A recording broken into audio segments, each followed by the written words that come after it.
আসসালামু আলাইকুম রহমতুল্লাহ বারাকাতু। প্রিয় দর্শক, কেমন আছেন? আশা করি ভালো আছেন। আল্লাহ সবাইকে ভালো রাখুক, সুস্থ রাখুক, সুন্দর রাখুক, এই দোয়াই করি। অনেক কষ্টে দু চারটি কথা বলার জন্য আসছি। বলে কষ্ট কেন? সোশ্যাল মিডিয়া, টেলিভিশন, পেপার পত্রিকা কিছু কিছু নিউজ দেখে মন মানসিকতা খারাপ হয়ে গেছে, খারাপ লাগতেছে। কেন ৩৬ জুলাই আন্দোলন করা হলো? কেন এই হাজারো মানুষ শহীদ হলো? কেন হাজারো মানুষ কানা হলো, অন্ধ হলো, প্রতিবন্ধী হয়ে গেল, জীবন হারালো? তো তার বিনিময়ে কি আমরা দিতে পেরেছি না দিতে পারবো?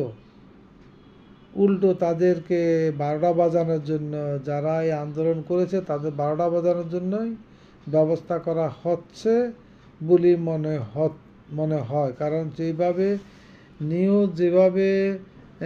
সাজানো হচ্ছে নিয়মকানুন, যারা থানা পড়াইয়েছে পুলিশে, ওদের বিচার করবে।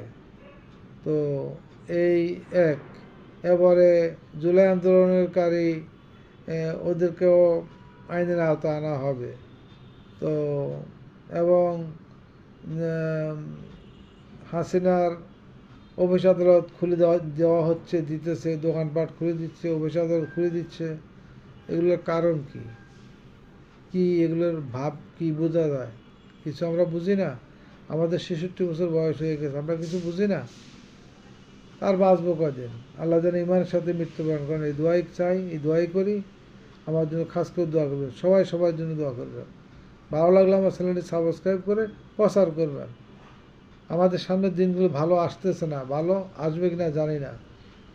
যারা সরকারে আছেন, যারা সরকারের বিভিন্ন পদে বসছেন, তারা তাদের কথাবার্তা শুনলে, তাদের কথাবার্তা, তাদের নিয়মকানুন দেখলে, আজকে যাকে মনে চায় উড়াই দিলাম, বাংলাদেশ গভর্নরকে মনে চাইলে উড়াই দিলাম, কথার কথা। পুলিশ প্রশাসনকে চাইলে পাইলাম উড়াই দিলাম, কথার কথা। তো যখন তো এই আগের সরকার কি করছে? এই সেম কাজ করছে।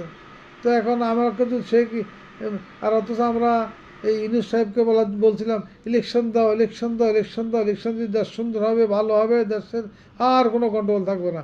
এখন তো দেখছি গণ্ডগোল না, মহাসমুদ্রে মানুষ ডুবে যাচ্ছে বা যাওয়ার ব্যবস্থা হইতেছে। আল্লাহ তুমি দেশকে হেফাজত করো। আপনারা বুঝলে বুঝবেন, না বুঝলে নাই। আমার মনে চাইছে আমি বললাম। আল্লাহ হাফেজ।